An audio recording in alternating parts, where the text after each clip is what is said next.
Southwest Florida, welcome back. I'm glad you caught me all smiles because I'm always all smiles when I have Michele Hylton Terry here, the director for the City of Fort Myers Community Redevelopment Agency, hashtag redevelopment works in Fort Myers, as a guest on the show. Michele, welcome to Leap Pitts Live. Let's bump you in. Thank you. It's always good to be here on Leap Pitts Live, especially doing redevelopment works together this month. Isn't that exciting? That's right. And people are also listening to you on our radio show.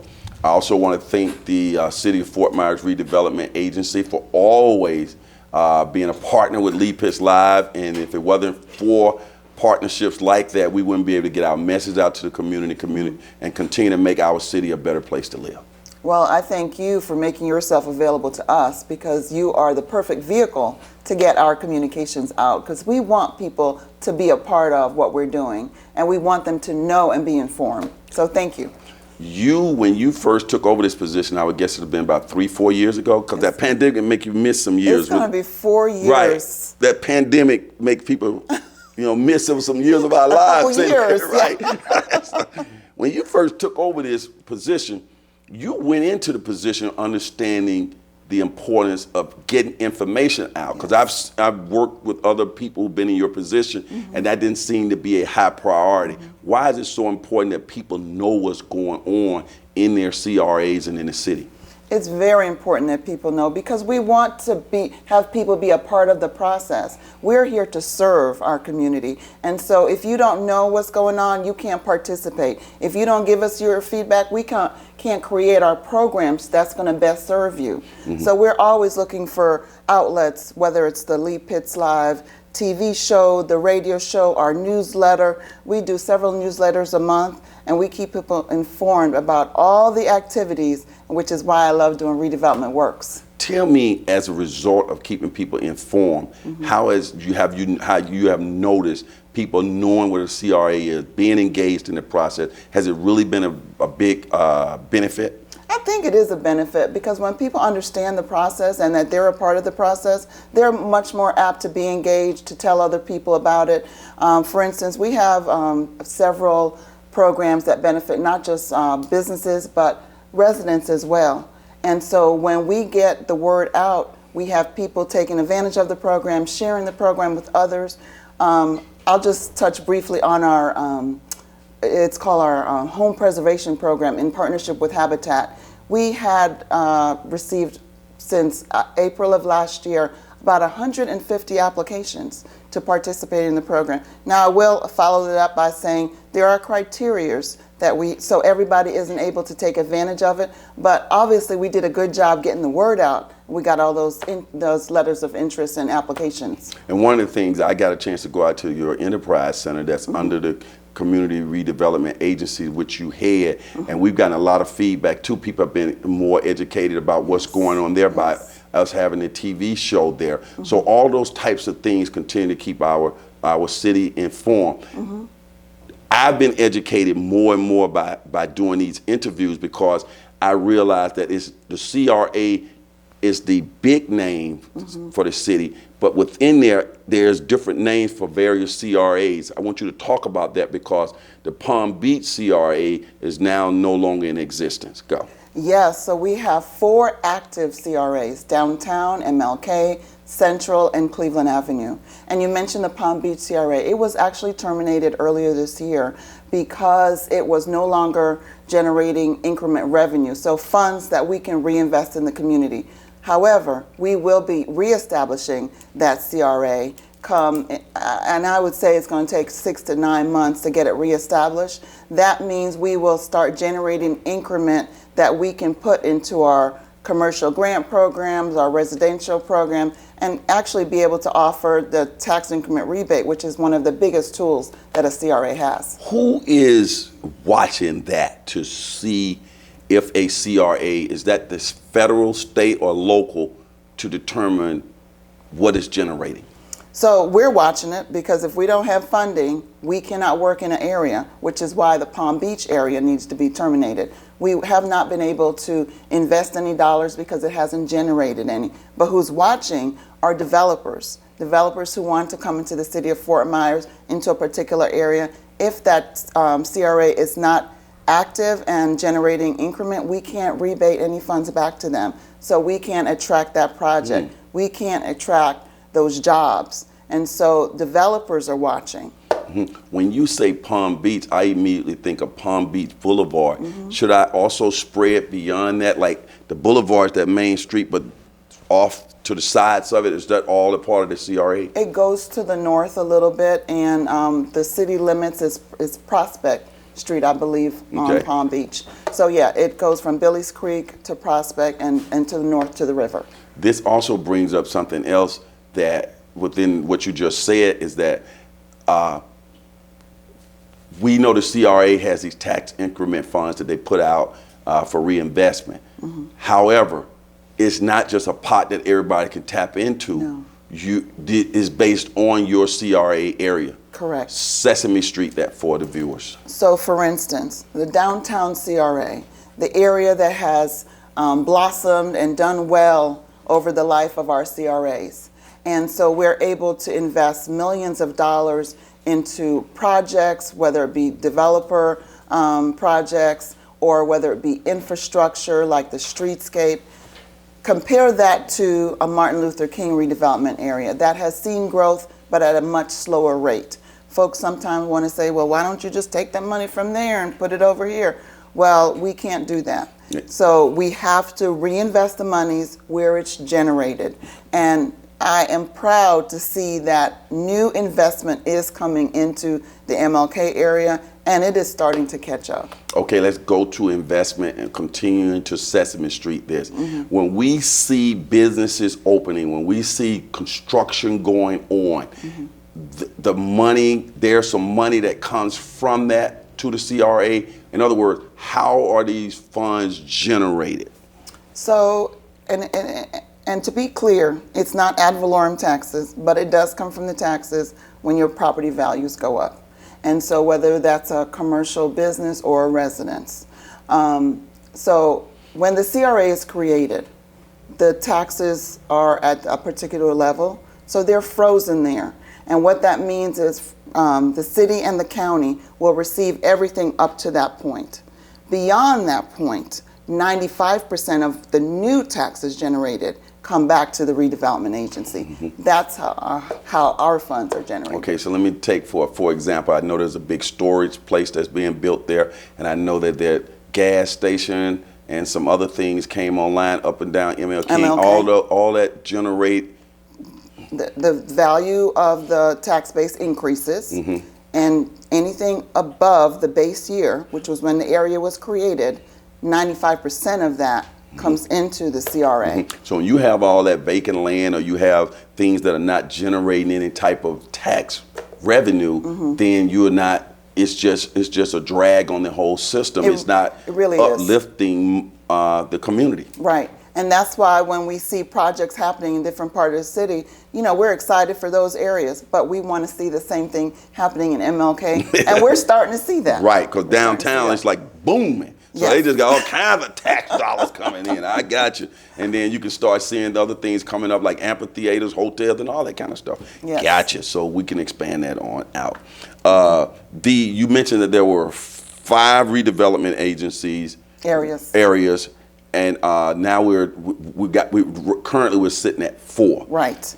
We got Cleveland Avenue, Central. Just go ahead and talk about the different areas and Sure. Yeah. So Central is actually just south of downtown. People don't even realize it's separate from the downtown.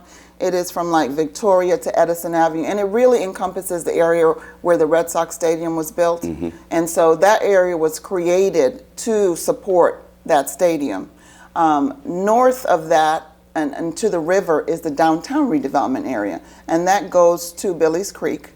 And so that is the downtown. And as we know, that's the most successful CRA. We're so excited. Commissioners are having conversations about the level of investment that we need to put back into the downtown because of the success that's been generated, and how we need to now look at increasing the incentive available in the other areas so that they can experience the same growth.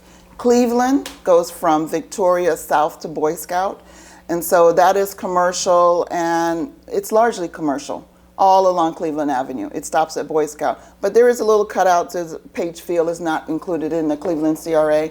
And lastly, we have Martin Luther King redevelopment area that used to mainly consist of just the boulevard.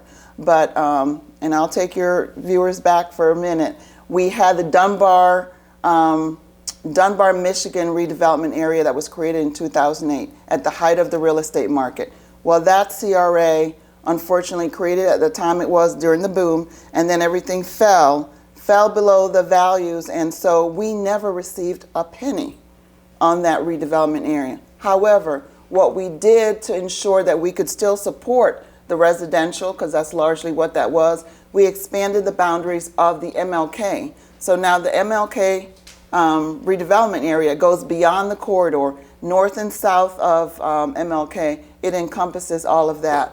And so we can now use those funds in that area. It goes back to it has to be within the boundary. And what do you say to people who get nervous and say, oh, when you're talking about increasing property values, that's going to make my real estate taxes go up on my residential. I already can't afford this and that and the other. You hear this all the time. Go.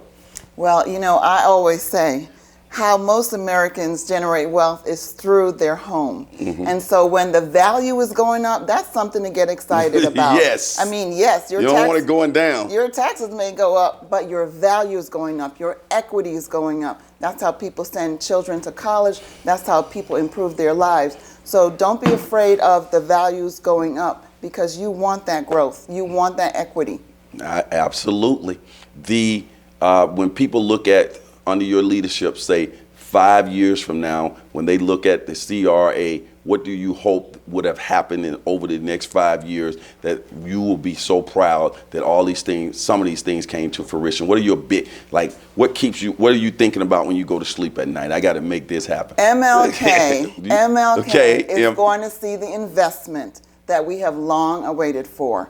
And I don't know if folks are following that the city has entered into a contract agreement with, oh my goodness, Suncoast Beverages to purchase the city's Wellfield site at the corner of MLK and Ortiz. And they are planning to build their headquarters. They currently support up to 300 jobs and planning to increase by another maybe 100 jobs. Maybe for a total of, and I think I'm getting these numbers right, but I'm maybe a little off. I would say they're going to be between 300 and 400 employees when it's all built out. Mm-hmm. That increases the tax base of the MLK CRA. I know you got some projects that you want to make sure you bring us up to speed on, housing projects and things of that nature. Why don't you just go through and kind of bring us up here? Here's some things that are online to get excited about. So 2 in the MLK that I really want to talk about. So St. Peter Claver was a project that the CRA awarded a $4.5 million tax increment rebate, but we know that there's been all kinds of delays and increase in construction, and so there was a little stalling of that. The city recently granted that project, I believe, $700,000 to fill that gap. That project is going forward. It's going to create 214 units that serve individuals making 30 to 60% of the area median income. So that's considered low income, but we need those units. And then the Toll's Garden project in the MLK area also. I can't wait to hear about Toll's Garden. That's going to be townhouses for sale units. They recently got their permit from the Water Management. Thank you. So yes, that project. I just passed that the other day. That see project the signs. is going forward soon. We're looking forward to those townhouses being built in the MLK redevelopment area. And you know, I'm talking to developers all the time. I can't go into detail about projects, but I'm telling you there's going to be development along MLK. There's going to be development along Veronica Shoemaker. we're going to see a boom in the next 5 years. The way it looks now is not the way it's going to look. And last but not least, I want to talk to you about the sculpture that's going in at the corner of MLK and Veronica Shoemaker. The new Lee Pitts Live sculpture. Thank you. The Lee Pitts sculpture. Well, it is a sculpture that... Oh, Tamika loved that one, boy. Yo, you shouldn't have. It's going to be beautiful. No, but it's not the Lee Pitts Live sculpture. It's not the Lee Pitts Live, but it is a sculpture that represents the ingenuity, the strength, the tenacity that women have shown in the community. And I know when the artists were looking to design it, they were thinking of heroes, local heroes like Veronica Shoemaker and Dr. Ann Knight. And so Melvin Morgan, absolutely, the first and only black commissioner on the Lee County Board of Commissioners. Happens to be a Delta. And my soror, yes. And so we are very excited about that sculpture. And that's going to happen within the next 12 months. We're not waiting 5 years for that. So lots are happening in the MLK CRA, and we're excited to bring it to Lee Pitts Live. Wow, I'm just so excited to get it all here on television and on radio. What's a website or phone number people can call to just and get on your newsletter as well? Absolutely. You can visit our website, fortmyerscra.com, and you can join our newsletter where it'll be emailed to you directly each month. And of course, you can always call the office for more information. And that's 239-321-7100. Well, congratulations. Thanks for coming out on 4 years, I think you said. A lot has happened in 4 years. Coming on 4 years. God, you got a lot accomplished in 4 years. So keep up the good work. We are fortunate to have you in that position. And the more you say ML King, the more excited everybody gets, and we know that's going to stay on your radar. Absolutely. By the way, I like the hair. Thank you. All right. It's always good to be here. All right, keep it up.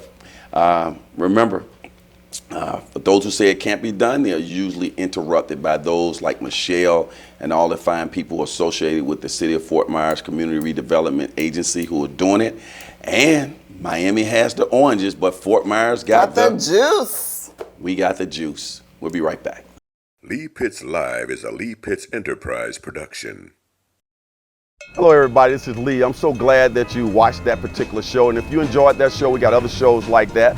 Just subscribe to our YouTube channel, watch Lee Pitts Live on demand anytime, and also hit us up on all our social media platforms. Just type in Lee Pitts Live, and there you go.